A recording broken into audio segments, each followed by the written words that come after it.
আল্লাহ কিয়ামতে বলছে, কিয়ামতের দিন দুনিয়াবি যত বন্ধুত্ব ছিল সকল বন্ধুরা পরস্পরের শত্রু হয়ে যাবে।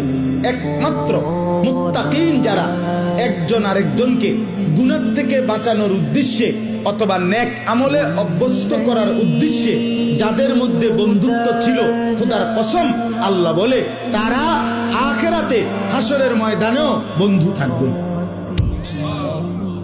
কোথায় বন্ধু থাকবে? মুত্তাকি।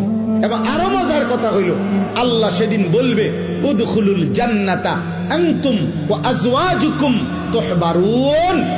আল্লাহ বলে যদি বন্ধুত্বটা তাকওয়ার ভিত্তিতে হয়, যদি বন্ধুত্বটা গুনাহ ত্যাগের ভিত্তিতে হয়, যদি বন্ধুত্বটা আল্লাহর ইবাদতের ভিত্তিতে হয়, খোদার কসম আল্লাহ বলছে, আল্লাহ নিজে ডাক দিয়ে বলবে, হে আমার মুত্তাকি বান্দারা, তোমরা প্রত্যেকেই তোমাদের তাকওয়ার বন্ধু জীবন চলার পথে যারা ছিল বন্ধুদেরকে সাথে নিয়ে খুশি চিত্তে জান্নাতে ঢোকো।